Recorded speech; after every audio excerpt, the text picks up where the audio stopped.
تبارك الذي بيده الملك وهو على كل شيء قدير الذي خلق الموت والحياة. السلام عليكم ورحمة الله وبركاته. إن الحمد لله نحمده ونستعينه من يهده الله فلا مضل له ومن يضلله فلا هادي له. أشهد أن لا إله إلا الله وحده لا شريك له وأشهد أن محمدا عبده ورسوله أما بعد. أعوذ بالله من الشيطان الرجيم. بسم الله الرحمن الرحيم.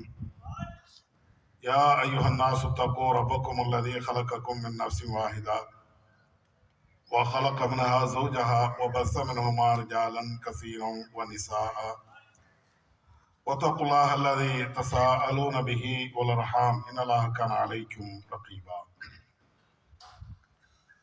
கண்ணியம் நிறைந்த எல்லாம் உள்ள ஏக இறைவனின் நல்லடியார்களே, அல்லாஹ்வின் பேரொருளால் புனித மிகுந்த இந்த பெருநாள் தினத்திலே இறைவனும் இறை தூதரும் காட்டிய வழியின் பிரகாரம் நம்முடைய வணக்கங்களை அமைத்து இறைவனுடைய அருளையும் அன்பையும் பெற வேண்டும் என்பதற்காக இங்கே ஒன்று சேர்ந்திருக்கிறோம். இந்த நல்ல சந்தர்ப்பத்திலே எல்லாம் உள்ள ஏக இறைவன் நம் அனைவர்களுக்கும் உலகத்தில் வாழுகின்ற இன்ன பிற சமுதாய மக்கள் அனைவர்களுக்கும் நேரான வழியையும் மகத்தான அருளையும் தர வேண்டும் என்ற பிரார்த்தனையோடு என்னுடைய இந்த உரையை நான் ஆரம்பம் செய்கிறேன். அன்பிருந்த சகோதரர்களே, என்னுடைய உரைக்கு செல்வதற்கு முன்பு இன்றைய தினத்தினுடைய பெருநாளை பற்றி ஓரிரு செய்திகளை உங்களுக்கு சொல்ல வேண்டிய கடமை எங்களுக்கு இருக்கிறது. நேற்று இரவு ஒரு 9 அல்லது 9:15 இருக்கும் பிறை பார்க்கப்பட்ட தகவல் நம்முடைய ஜமாத்திற்கு வருகிறது. அப்படி வருகின்ற பொழுது அதோடு சேர்த்து ஒரு வீடியோவும் வெளியிட்டிருந்தார்கள். யாரெல்லாம் பிறையை பார்த்தார்களோ அவர்கள் இறைவன் மீது சத்தியமிட்டு நாங்கள் பிறை பார்த்தது உண்மைதான் என்று சொல்லி அந்த வீடியோவையும் வெளியிட்டிருக்கிறார்கள். இந்த தகவல் நமக்கு வந்த மாத்திரத்திலே கோயம்புத்தூர்லையும் நாகர்கோயில் பகுதிகளிலையும் நம்முடைய மாவட்ட நிர்வாகிகளை அழைத்து எவர்கள் பிறையை பார்த்தார்களோ அவர்களிடத்தில் நேரடியாக சென்று நீங்கள் பார்த்த தகவல் உண்மைதானா அல்லது அந்த சாட்சியத்தில் ஏதாவது குளறுபடிகள் இருக்கிறதா என்பதை எல்லாம் விசாரித்து அதற்கு பின்னால் அவர்களிடத்திலேயே ஒரு ஒப்புதல் வாக்குமூலம் பெற்று அது வீடியோவாக ரெக்கார்டு செய்யப்பட்டு அதன் பின்னால் நம்முடைய ஜமாத்தின் சார்பிலே இரவு ஏறத்தாழ ஒரு 10:15 அல்லது 10:30 மணிக்கு அறிவித்திருந்தோம். இப்படி அறிவிக்கப்பட்ட மாத்திரத்திலே நம்மில் இருக்கக்கூடிய சில சகோதரர்கள் 2 முக்கியமான கேள்விகளை முன்வைத்தார்கள். நீங்கள் ஏன் தாமதமாக பிறையை அறிவிக்கிறீர்கள் என்ற அந்த கேள்வி. நாம் பிறையை தாமதமாக அறிவிக்கவில்லை. முதலிலே 8 மணி வரையும் எதிர்பார்த்தோம். பிறை பார்க்கப்பட்ட தகவல் வரவில்லை, எனவே பிறை பார்க்கப்படவில்லை என்ற தகவலை சொன்னோம். அதற்கு பின்னால் பிறை பார்க்கப்பட்ட தகவல் நமக்கு கொஞ்சம் தாமதமாக கிடைக்கிறது. கிடைத்த மாத்திரத்திலேயே ஏனோ தானோ என்று நாம அதை உதாசீனப்படுத்திவிட முடியாது. ஏன்னா மார்க்க விஷயத்திலே அலட்சியம் காட்டுவது ஒரு மூமினுடைய பண்பாக இருக்க இயலாது. அந்த அடிப்படையில் பார்த்தவர்கள் சொல்லுகின்ற அந்த தகவல் நமக்கு தாமதமாக கிடைத்தாலும் அந்த தகவல் ஊர்ஜிதப்படுத்த வேண்டியது ஒரு மூமினுடைய கடமை. அந்த அடிப்படையில் அந்த தகவலை ஊர்ஜிதப்படுத்தி நாம அறிவித்திருக்கிறோம். அடுத்த 2வது விஷயம், தாமதமாக பிறை பார்க்கப்பட்ட தகவல் நமக்கு வருகிறது என்றால் இது ஏதோ நேற்று இன்றைக்கு வருகின்ற ஒரு செய்தி அல்ல. நபியுடைய காலகட்டத்திலையும் இப்படி தாமதமாக வந்தது. நபி அவர்கள் அதை ஏற்றும் இருக்கிறார்கள். அல்லாஹ்வுடைய தூதர் இதே போன்ற ரமலான் மாதத்திலே 30வது பிறை இருக்கக்கூடிய அந்த நேரத்தில் நோன்பு வைத்துக் கொண்டிருக்கிறார்கள். அப்பொழுது வாகன கூட்டம் ஒருவர் வருகிறார்கள். அவர்கள் சொல்கிறார்கள், நேற்றைய தினத்தில் நாங்கள் பிறை பார்த்து விட்டோம் என்று அவர்கள் சொல்கிறார்கள். உடனே நபி அவர்களை பார்த்து, நீங்கள் நாளைய தினத்தில் உங்களுடைய பெருநாள் திடலுக்கு சென்று நீங்கள் பெருநாள் தொழுகை நடத்துங்கள், இப்பொழுது நோன்பை விட்டு விடுங்கள் என்றெல்லாம் நபி அவர்கள் சொல்கிறார்கள். ஏறத்தாழ நேற்று பார்க்கப்பட்ட அந்த பிறை தகவல் இன்றைக்கு வருகிறது, அதுவும் மாலை நேரத்தில் வருகிறது. இந்த பிறையை கூட நபி அவர்கள் ஏன் தாமதமாக என்று வந்து சொன்ன, ஒரு நாள் இவ்வளவு லேட்டா என்றெல்லாம் ரசூலுல்லாஹ் விமர்சனம்னா பண்ணல. தகவல் கிடைக்கவில்லை, நமக்கு தாமதமாக தகவல் கிடைக்கிறது என்று எண்ணி நபி அவர்கள் காட்டி தந்த வழிமுறை அதை ஏற்கிறார்கள். நோன்பு வைத்தவர்களை நோன்பை விடுங்கள் என்று சொல்கிறார்கள். அப்பொழுது சாயந்தர நேரம் பெருநாள் தொழுகை தொழ முடியாது என்பதனால் அடுத்த நாள் நீங்கள் பெருநாள் தொழுங்கள் என்று சொல்கிறார்கள். எனவே இந்த ஹதீஸின் அடிப்படையில் இந்த தாமதமாக வருகின்ற தகவலை ஏற்க வேண்டும் என்றுதான் நமக்கு இஸ்லாம் போதிக்கிறது. எனவே இப்பொழுது நமக்கு ஏதோ ஒரு நாள் 24 மணி நேரம் அல்லது 30 மணி நேரம் கழிச்சு இந்த தகவல் வரல.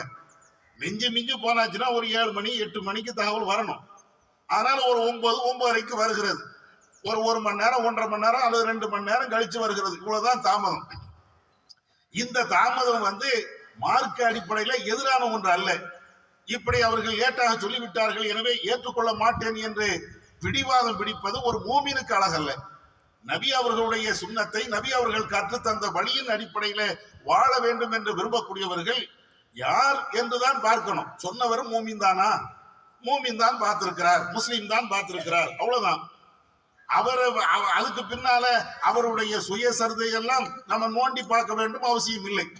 சொன்னவர் நம்பகமான ஒருவர், எனவே அவருடைய தகவல் நம்ம ஏற்றுக்கொள்ளலாம். பார்க்க வேண்டிய நேரத்தில் தான் பார்த்திருக்கிறார்கள்.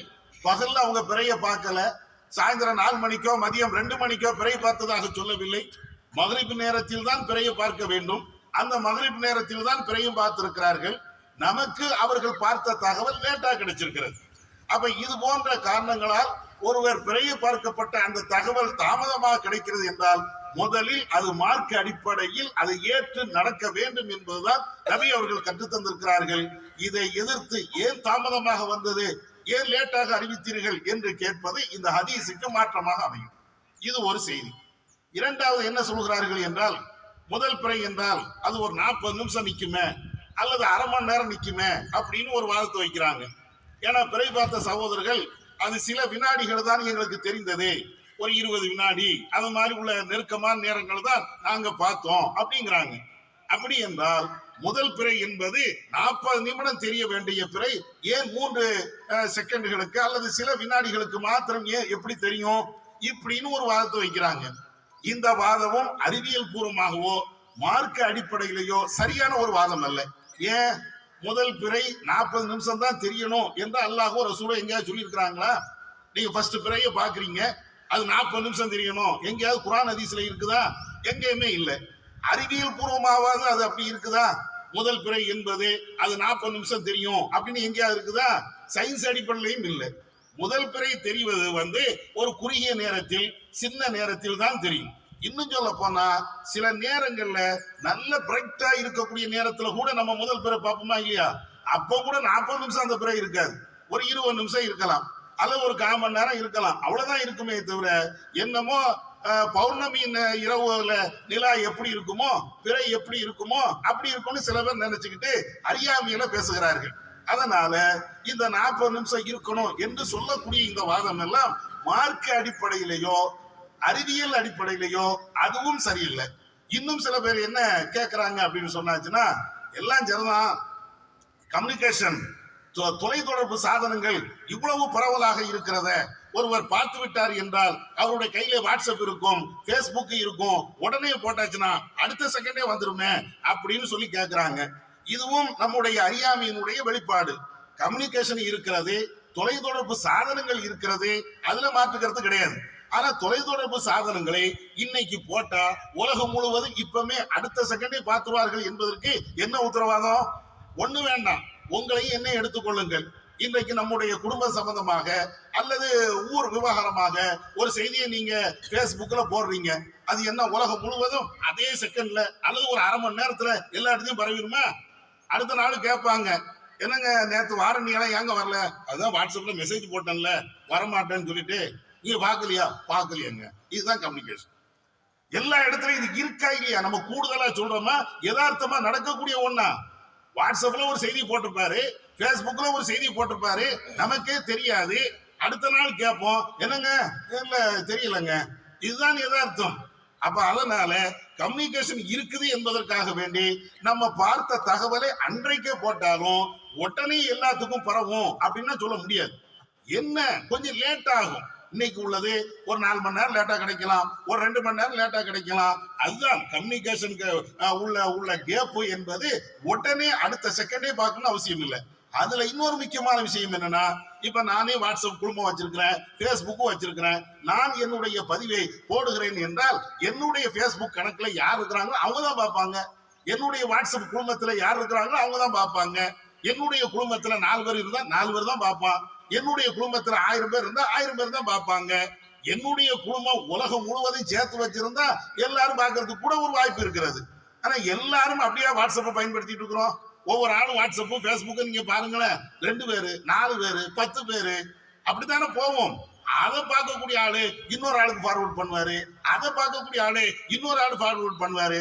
இப்படி ஒரு மெசேஜை 10 பேர் ஃபார்வர்ட் பண்றதுக்கு குறைஞ்சபட்சம் ஒரு அரை மணி நேரம் அல்லது 1 மணி நேரம் ஆகும். அப்படியே கண்டினியூவா போட்டுக்கிட்டே இருந்தா இப்படித்தான் ஒரு மணி நேரம் 1.5 மணி நேரம் அல்ல 2 மணி நேரம் தாமதம் நமக்கு கிடைச்சிருக்கிறது. இன்னும் சொல்ல போனால் பிறை பார்த்த அந்த சகோதரர்கள் இன்னொரு முக்கியமான தகவலையும் சொன்னாங்க. நாங்க ஏற்கனவே மகரிப்புல பிறையை பார்த்தோம், பார்த்து விட்டு அருகாமையில் உள்ள ஆட்கிட்ட என்ன சொன்னோம், அவங்க நடவடிக்கை எடுப்பார்கள் என்று எதிர்பார்த்தோம். இதையெல்லாம் மக்களுக்கு கொண்டு சேர்ப்பார்கள் என்று எதிர்பார்த்தோம். அவங்க யாரும் சேர்க்கல. அதுக்கப்புறம் தான் பார்த்தோம், ஆகா இது நம்ம குற்றவாளி ஆயிடக்கூடாது அப்படின்னு சொல்லி அதுக்கு பின்னாலதான் நாங்க வீடியோ பதிவு பண்ணி எல்லாத்துக்கும் பரப்பணும் அப்படிங்கிறாங்க. அப்ப அவங்க பார்த்த பிறகு சில ஆக்கிட்ட போய் சொல்லியிருக்கிறாங்க, கேட்கணும்ல. நம்ம என்ன பாக்குறோம், நீ எப்படி பிற பார்க்கலாம், நீ பார்த்து நான் எதுக்குவா இப்படின்னு ஒரு ஒரு விதமாக ஒரு மனப்பான்மை நம்ம வாழ்ந்துட்டோம். அவர் பிறை பார்த்தா நான் ஏத்துக்க மாட்டேன், இவர் பிறை பார்த்தால் அவர் ஏத்துக்க மாட்டாரு என்ற அந்த மனநிலையில இருக்கிறதுனாலதான் ஒருவருடைய பிறையை பார்த்து அவர் இறைவன் மீது சத்தியம் விட்டு சொன்னாலும் நான் ஏத்துக்கிட மாட்டேன் என்று போறதெல்லாம் இதான். ஆனா இவைகள் அனைத்துமே மார்க்கத்துக்கு எதிரான ஒரு விஷயம் என்பதை மாத்திரம் நீங்கள் புரிந்து கொள்ளுங்கள். இது ஒரு தகவலுக்காக உங்களுக்கு நான் பதிவு செய்துவிட்டு என்னுடைய உரைக்கு நான் வருகிறேன். அன்பு சகோதரர்களே, இன்றைய தினத்தில் ஏக இறைவன் நமக்கு வழங்கி இருக்கக்கூடிய அற்புதமான ஒரு அருள். இறைவன் வழங்கக்கூடிய இந்த அருள் நம்ம இடத்திலே ஏராளமாக இருக்கிறது. இந்த அருளை நாம் பெற்றவர்கள் இறைவனுக்கு எந்த அளவுக்கு நன்றி செலுத்துகிறோம், இதை மிக முக்கியமாக ஒவ்வொருவரும் எண்ணி பார்க்க வேண்டும். அல்லாஹ் தன்னுடைய திருமறை குர்ஆனிலே மிக அழகாக பல்வேறு இடங்களிலே சொல்லி காட்டுகிறான். வஆதாக்கும் மின் குல்லி மா சஅல்துமூஹு وَإِن تَعُدُّوا نِعْمَةَ اللَّهِ لَا تُحْصُوهَا إِنَّ الْإِنسَانَ لَظَلُومٌ كَفَّارٌ.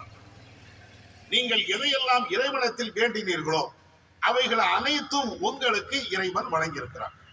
அல்லாஹ்ட்ட நீங்க எதையெல்லாம் கேட்டிருக்கிறீர்களோ நீங்கள் கேட்ட அனைத்தையும் இறைவன் உங்களுக்கு வழங்கியிருக்கிறான். وَإِن تَعُدُّوا نِعْمَةَ اللَّهِ, அல்லாஹ் உங்களுக்கு வழங்கியிருக்கக்கூடிய அருட்கொடைகளை நீங்கள் எண்ணி பார்த்தீர்கள் என்றால் அதை உங்களால் எண்ணி விட முடியாது. என்றாலும் மனிதன் அநியாயக்காரனாகவும் நன்றி கெட்டவனாகவும் இருக்கிறான் என்று இறைவன் இந்த வசனத்தில் சொல்லி காட்டுகிறான். இன்னொரு இடத்துல வயின் தஅது நிஅமத்தல்லாஹ் லா துஹ்ஸூஹா, இறைவன் உங்களுக்கு புரிந்திருக்கக்கூடிய அருளை உங்களால் கணக்கிடவே முடியாது. இன்னல்லாஹ லஅஃபூவுன் கஃபூருர் ரஹீம், அல்லாஹ் மன்னிக்கக்கூடியவனாகவும் இரக்கமுடையவனாகவும் இருக்கிறான். இதெல்லாம் திருமறை குர்ஆனில் இறைவன் சொல்லக்கூடிய அற்புதமான வசனங்கள். எதை இறைவன் சொல்லி காட்டுகிறான்? மனிதா, நீ சிந்தனை செய்து பார்த்தாயா, உனக்கு இறைவனுடைய அருள், இறைவன் ஒருத்தன் இருக்கிறான் என்று சொல்வதற்குண்டான அருள், எவ்வளவு பெரிய அருளை உனக்கு நான் வழங்கியிருக்கிறேன். உனக்கு கண்ணு தரலையா? அலம் நஜஅல் லஹு ஐனைனி, உனக்கு 2 பார்வைகளை உனக்கு நான் தரலையா? ஒலிசான ஷஃபத்தைனி, ஒரு நாக்கையும் 2 உதடுகளையும் உனக்கு நான் தரலையா? இதெல்லாம் அல்லாஹ் குர்ஆன்ல கேட்கிறான். எதற்காண்டி கேட்கிறான்? இதையெல்லாம் நீ யோசிச்சு பாரு. இந்த 2 கண்ணு இல்லை என்றால் உலகத்தை உன்னால் பார்க்க முடியுமா? உன் மனைவியை, பிள்ளைகளை, நீ பெற்றெடுத்த குழந்தைகளை உன்னால் கவனிக்க முடியுமா? எவ்வளவு அற்புதமான ஒரு அருளை உனக்கு நான் வழங்கி இருக்கிறேன். உலகத்தில் இருக்கக்கூடிய எண்ணற்ற அருள்கள்ல மிக அற்புதமான அருளை இந்த பார்வை. இந்த பார்வையை அல்லாஹ் சொல்லி காட்டு, இவ்வளவு பெரிய அருளை உனக்கு நான் வழங்கி இருக்கிறேன்ப்பா, இவ்வளவு பெரிய அருளையும் இவ்வளவு பெரிய அன்பையும் உனக்கு வழங்கி இருக்கிறானே. என்னைக்கா நீ என்கிட்ட கேட்டியா? நீ குழந்தையாக உன்னுடைய தாய் வயிற்றில் கருவாக நீ இருக்கின்ற பொழுது எனக்கு நல்ல பார்வை வேண்டும், என்னைக்காவது இறைவன்கிட்ட கேட்டியா? எனக்கு குருடான பார்வை வந்துடக்கூடாது, என்னுடைய பார்வையில குறைபாடுகள் வந்து விடக்கூடாது என்று நீ என்னைக்காவது கேட்டியா? 2 கண்களும் இவ்வளவு பவர் உள்ள பார்வையாக இருக்க வேண்டும், எதை நீ கேட்கலையே. உன்னுடைய கருவறையில் நீ இருக்கின்ற பொழுது இறைவன் உனக்கு 2 கண்களை வழங்கினான், அழகான காதுகளை வழங்கியிருக்கிறான், நாக்க வழங்கியிருக்கிறான், உதடுகளை வழங்கியிருக்கிறான், நடப்பதற்கு கால்களை வழங்கியிருக்கிறான், உழைப்பதற்கு கைகளை வழங்கியிருக்கிறான். இதை எதையுமே நீ கேட்கல, நீ கேட்டு இறைவன் தரல. ஆனா நீ கேட்காமலேயே இறைவன் இவ்வளவு பெரிய அருளை தந்திருக்கிறான். நீ சிந்திப்பதற்கு உன்னுடைய மூளை, அந்த மூளை இல்லை என்றால் உன்னால படிக்க முடியுமா? அந்த மூளை இல்லை என்றால் உன்னால ஏதாவது சிந்தனை செய்து பார்க்க முடியுமா? அந்த மூளை இல்லை என்றால் உன்னுடைய உடம்புல எங்கேயாவது நோய்வினை ஏற்பட்டு விட்டது என்றால் எனக்கு இந்த இடத்தில் வலிக்கிறது என்று உன் வாயாலையாவது பேச முடியுமா? நம்முடைய செயல்பாடுகள் அனைத்திற்கும் இறைவன் தந்திருக்கக்கூடிய இந்த மூளைதான பிரதானம். மூளை செத்து விட்டது என்றால் மனிதன் செத்து போய் விட்டார் என்றுதானே இன்னைக்கும் மருத்துவ உலகம் சொல்லிக் கொண்டு இருக்கிறது. இவ்வளவு அற்புதமான மூளையை பெற்றிருக்கக்கூடிய நீ, அந்த மூளையை தந்த ரஹ்மான நீ என்னைக்காவது நன்றி கொண்டு இருக்கிறாயா? அந்த ரஹ்மானுக்கு என்னைக்காவது நீ நன்றி செலுத்தி இருக்கிறாயா? இல்ல இந்த மூளை தந்தவன் கடவுள், இந்த கையை தந்தவன் கடவுள், இந்த கண்ணை தந்தவன் கடவுள் என்று அந்த ஓர் இறைவனை மாத்திரம் நம்பிக்கையாவது கொண்டு இருக்கிறாயா? இறைவன் அதுக்குத்தான் இவ்வளவும் கேட்கிறான். அடே, உன்னுடைய உடலை நீ சிந்திச்சு பார், உன்னுடைய நாடி நரம்புகளை நீ சிந்திச்சு பார், உன்னுடைய உடல் உறுப்புகள் அனைத்தையும் நீ சிந்திச்சு பார். இவைகள் அனைத்தும் உனக்கு ஒரு பாடத்தை அனுதினமும் சொல்லிக் கொண்டே இருக்கிறது. கடவுள் ஒருத்தன் இருக்கிறான், அல்லாஹ் ஒருத்தன் இருக்கிறான், அவன் தந்ததுதான் என்று ஒவ்வொரு செகண்டும் ஒவ்வொரு நொடியும் உன்னுடைய உடலே கடவுள் இருக்கிறான் என்பதற்கு மிகப்பெரிய சான்று. அந்த கடவுளுக்கு நீ என்னப்பா செஞ்சுட்ட? அல்லாஹ்ட்ட இருந்து இவ்வளவு அருளை நீ பெற்று இருக்கிறிய. எத்தனை கோடி கொடுத்தால் கண்ணு கிடைக்கும், எத்தனை கோடி கொடுத்தால் மூளை கிடைக்கும், எத்தனை கோடி கொடுத்தால் இந்த கை கிடைக்கும், எத்தனை கோடி கொடுத்தால் இன்ன பிற உறுப்புகள் கிடைக்கும். கிட்னி செயல் இருந்து விட்டது என்றால் ஊராக லோன்னு அலைகிறானே. எவ்வளவு காசு இருந்து என்ன, எவ்வளவு பெரிய பணம் இருந்து என்ன, எவ்வளவு பெரிய கோடீஸ்வரனா இருந்து என்ன, ஒரு கிட்னியை இவனால் உருவாக்க முடியலையே, பதிலுக்கு மாற்று கிட்னியை இவனால் கொண்டு வர முடியலையே. யார்ட்டையாவது பிச்சை தான் எடுக்க வேண்டி இருக்குது. பெரிய கோடீஸ்வரனா இருப்பான், கிட்னி ஃபெயிலியர், கிட்னி வேலை செய்யல அப்படின்னு சொன்னாச்சுன்னா யாராவது எனக்கு கிட்னி தானம் பண்ண மாட்டீங்களா? யாரு? பெரிய பெரிய கோடீஸ்வரன். பெரிய பெரிய கோடீஸ்வரர்கள் இந்த உலகத்தினுடைய முதல் தர பணக்காரர்களா இருக்கக்கூடிய உட்பட அவனுக்கு இருக்கக்கூடிய கிட்னி வேலை செய்யவில்லை என்றால் 4 பேர்கிட்ட பிச்சை எடுக்கிறானே. அப்ப இது எல்லாம் இறைவனுடைய அருள் உனக்கு தெரியலையா? படைச்ச ரப்புல் ஆலமீன் தந்திருக்கக்கூடிய மிகப்பெரிய செல்வம் என்று உனக்கு புரியலையா? இறைவன் இதைத்தான் கேட்கிறான், அல்லாஹ் இதைத்தான் கேட்கிறான். உனக்கு எவ்வளவு பெரிய அருளை பண்ணிருக்கிறப்பா அப்படின்னு கேட்டுட்டு இறைவனுடைய அருளை நீ எண்ணி பாரு. உன்னுடைய கண்ணு, உன்னுடைய மூக்கு, உன்னுடைய நாக்கு, உன்னுடைய தலையில இருக்கக்கூடிய முடி, உன்னுடைய பாத வரையிலையும் ஒவ்வொன்னா நீ நினைச்சு பாரு. அதற்கு பின்னால உனக்கு பங்களா தந்தது, உனக்கு காரு தந்தது, உனக்கு சாப்பிடுவதற்கு உண்டான வசதியை தந்தது, வாழ்வாதாரத்தை தந்தது, இன்ன பிற வசதிகள் எல்லாத்தையும் தந்தது. அது 2வது. ஒரு பிச்சைக்காரனா இருந்தாலும் 2 கண்ணு இருக்குது, எந்த வசதி இல்லாம இருந்தாலும் 2 கால் இருக்குது. இது எல்லாத்தையும் நீ யோசிச்சு பாருன்னு சொல்லிட்டு அல்லாஹ் அவனே முடிவுன்னு சொல்லிடுறான்.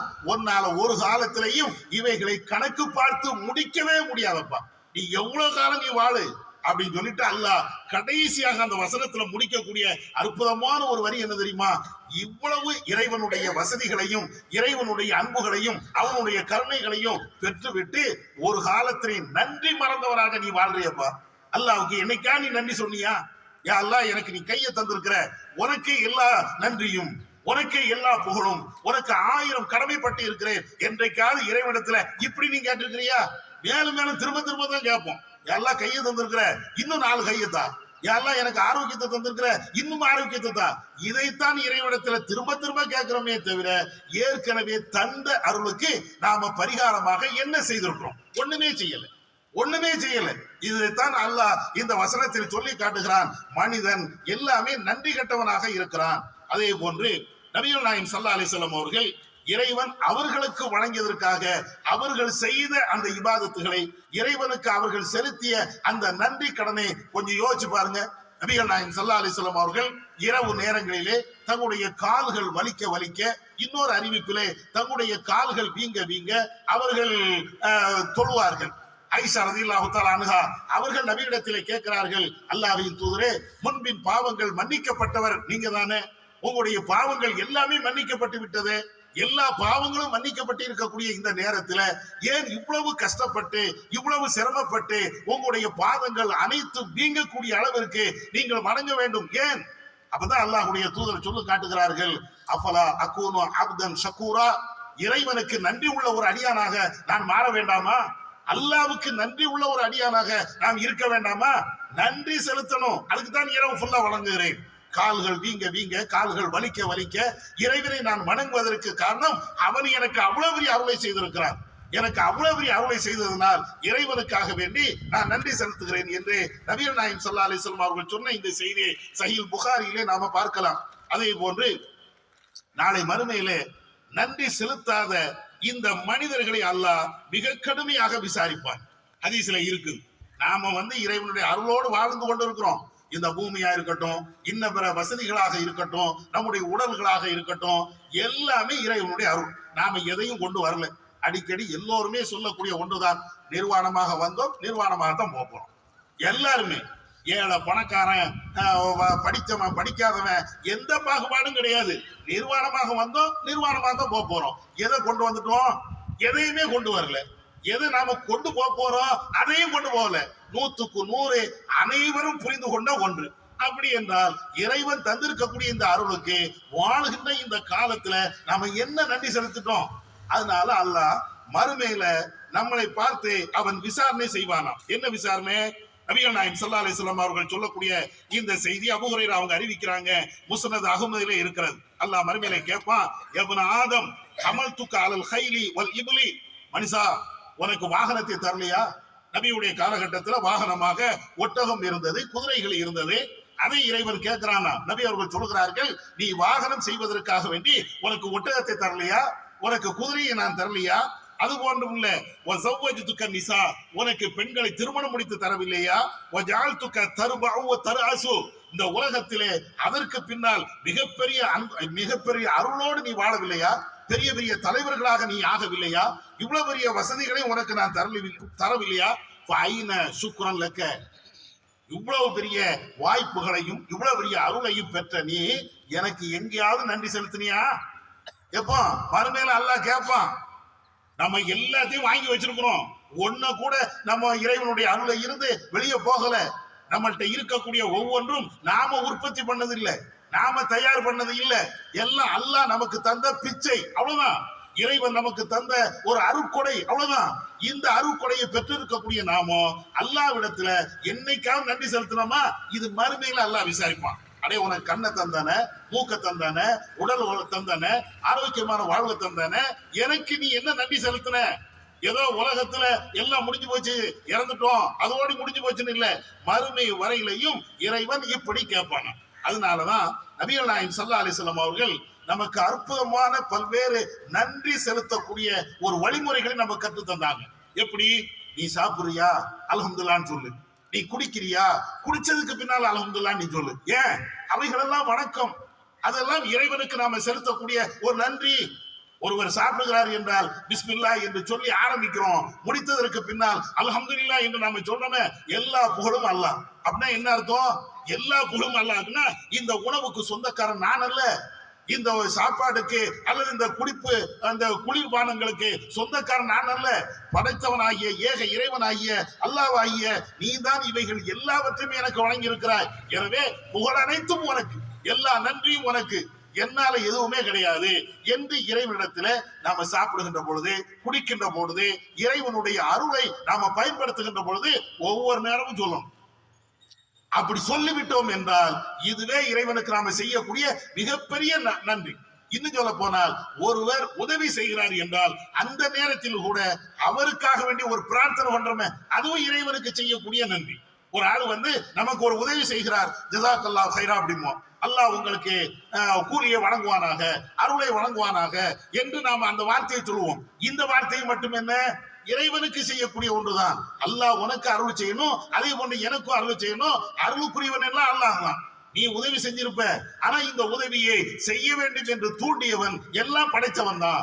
எனவே படைச்சவன்ட்ட உனக்காக நான் துவா செய்கிறேன். அப்ப நபி அவர்கள் கற்றுத்தந்த இது போன்ற எண்ணற்ற விஷயங்கள், இவைகள் அனைத்துமே இறைவனுக்காக வேண்டி நாம நன்றி செலுத்தக்கூடிய பல்வேறு வழிமுறைகள். இவைகள் அல்லாம தொழுகை, இவைகள் அல்லாம திக்ருகள், இவைகள் அல்லாம தஸ்பீகாத்துகள், இவைகள் அல்லாம தான தர்மங்கள், இவைகள் அனைத்துமே இறைவனுக்கு நாம செய்யக்கூடிய நன்றி. எல்லாமே நாம செய்யக்கூடிய வணக்க வழிபாடுகளா இருக்கட்டும், இன்ன பிற விஷயங்களா இருக்கட்டும், எல்லாமே இறைவனுக்கு நாம செய்யக்கூடிய நன்றி.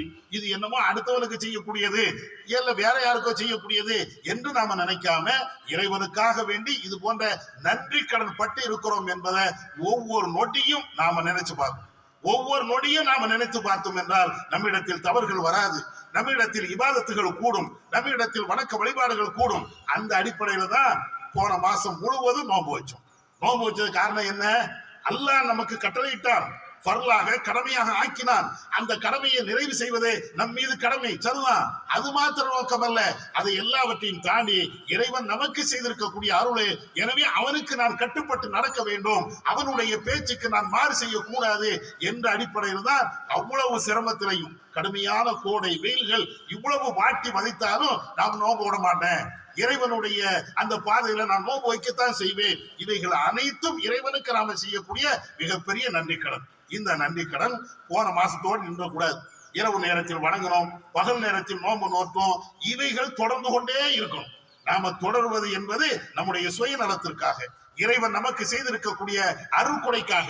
எனவே நாம கடந்த மாதத்துல, ரமலான் மாதத்துல என்னென்ன நன்மைகளை செய்தோமோ, என்னென்ன தீமைகளை இருந்து விலகி இருந்தோமோ, அது போன்ற நன்மைகளை தொடர்ந்து நாம செய்வோம். அது போன்ற தீமைகளை இருந்து தொடர்ந்து நாம விலகி இருப்போம். இறைவனுக்கு நன்றி உள்ள அடியானாக நாம மௌத்தாகிற வரை இருக்கும். அதுதான் மிகப்பெரிய ஒரு பாக்கியம். கடைசி வரையும் நம்முடைய ரூஹே இறைவனை எடுக்கிறானா இல்லையா, அந்த நேரம் வரையிலும் நாம அப்தன் ஷக்கூரா என்று இறைவன் சொல்லுகிற மாதிரி நன்றி உள்ள ஒரு அடியானாக கடைசி வரையிலே நாம வாழணும். அதற்குண்டான அனைத்து வேலைகளை நாம செய்வோம். வல்ல அல்லாஹ் நம்ம அனைவர்களுக்கும் அருள் செய்ய போதுமானவன். வாஹிர் தாவானா அல்ஹம்துலில்லாஹி ரப்பில் ஆலமீன். சகோதரர்களே, தான தர்மங்கள் நிறைய செய்யுங்க, அதே போன்று துஆவும் செய்யுங்க. இவைகள் நபி அவர்கள் நமக்கு கற்றுத்தந்த ஒரு வழிமுறை. வல்ல அல்லாஹ் நம்ம கேட்டதின் அடிப்படையில் செயல்பட அவன் அருள் செய்வனாக. வாஹிர் தாவானா அல்ஹம்துலில்லாஹி.